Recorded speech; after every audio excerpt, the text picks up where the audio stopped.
Hi, you're listening to Phil DeBella, and this is FlashCast by PDB.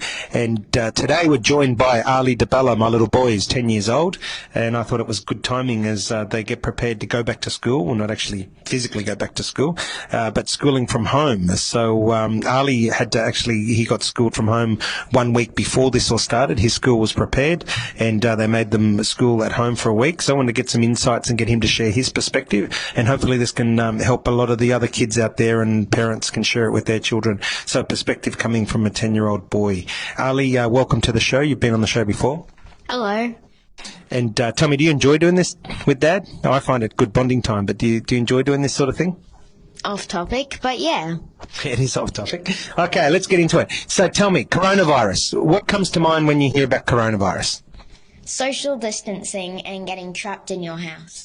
Okay, so, well, you're not trapped, obviously, but there are obviously rules and all the rest of it. But how does that make you feel? The social distancing, what's happening at the moment, what sort of feelings do you feel? I feel kind of guilty because about other people who don't have the suitable things to fend off the coronavirus. Yeah, some people out there that don't have the resources. We talk about some have got resources and some don't.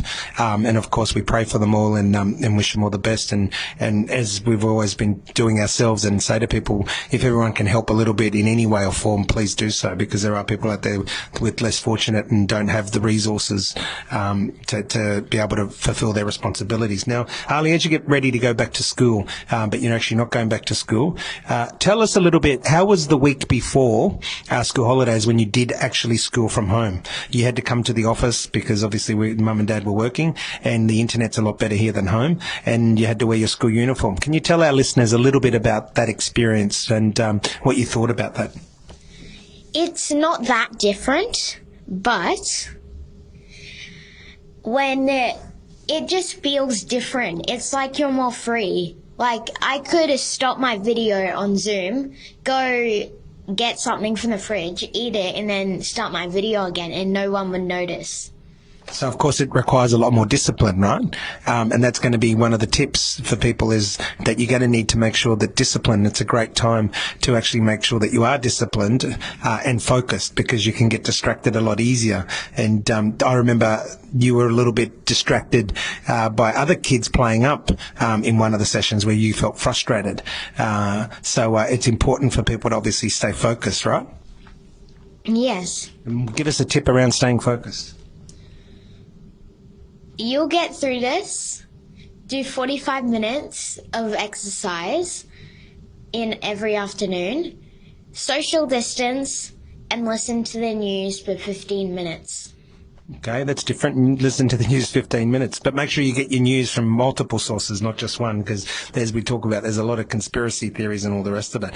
So tell me, you looking forward to school next week? Not that much. I'd rather be in class. And how do you think it's going to go next week with not being in class? So we've been told for 5 weeks there's no classes at physical classes. You're going to be schooling from home. How do you feel about that?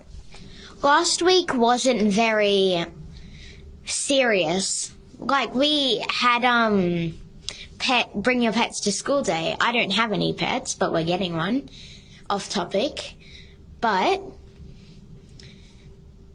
yeah. So how do you feel about going back to school next week? I don't really feel... I feel anxious, because if I forget something, that's it. I have to explain to my teachers what's happening. So the key is going to be prepared. So give us some tips. Give us some tips about, how you can get through schooling from home. So obviously be prepared. Make sure you've got everything you need for that day. Stay focused. What else? What else should people make sure they're doing when they're schooling from home? Listening and hopefully they have a little self-respect and they don't rush through their work, or even worse, not do their work, because obviously the teacher can't supervise you. Yeah, so it's going to be a lot about people being responsible, but also what about asking questions, right? Yep. Can I ask you a question? Yeah, fire away. What do you think? Do you think this is a good or bad impact on our family? Well, I always see the positive things, as you know, right? I said to me, it's been a good thing because it's made everything slow down. It's enabled me to get out and exercise more. So I've walked with you in the morning. I've walked with Mum, with Annika. We've exercised all together as a family in the afternoon. We've played Uno. We've washed cars together, which we haven't done for many years. We've done gardening together. And one thing I love doing is that we've been cooking and eating all together over night time. So that's been the amazing positive things that have come out of this. And as you know, Dad calls this a correction virus. No one ever saw this coming, but there's going to be a lot of learning out of this for children as well. You're going through times that this is going to be important to you to build resilience, to build strength, to understand that not everything in the world is going to be positive and great. So, life is full of moments, and moments are going to be good and moments are going to be bad. And when it's bad, you appreciate the good. And when it's good, you need to understand that sometimes there'll be bad moments, right? I want to ask you another question. Throughout history, we faced a lot of sickness. There's been smallpox, there's been the Spanish flu, and worst of all, the bubonic plague, which took 200 years to repopulate. So, how do you think this is gonna be the same or different? Well, I'm not too sure, and I'm pretty impressed that you know all that stuff. So that YouTube's been doing you well, channel that you've been watching. But I think if you have a look at it, they've all been correction viruses in one way or another, where, of course, they've been terrible and disastrous on one side, and on the other side there's been some positive effects flow from it and learnings, and I think this will be no different. This is unfortunately going to affect a lot and have a negative impact on a lot of things, a lot of people, especially the economy.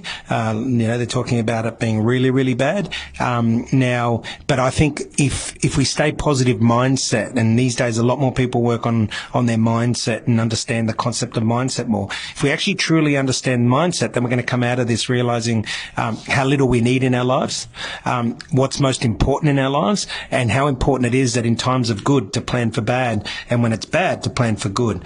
So there's going to be a lot of positive things. But again, I'm quite biased because I'm positive by nature.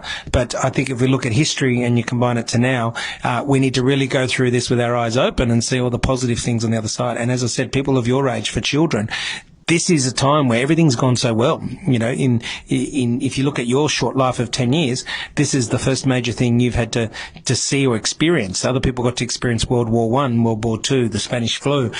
And you see that made them resilient, that made them smarter, stronger, better, more equipped. So hopefully that's the impact this has for people of your generation, is that it makes you understand what you need to do, that you need to plan for good when it's bad and plan for bad when times are good, to save money and have backup and reserves, to be able to, help people when they need it, and to take self-care, and all the rest of it. So I think that it could be quite a positive thing that comes out of a negative thing.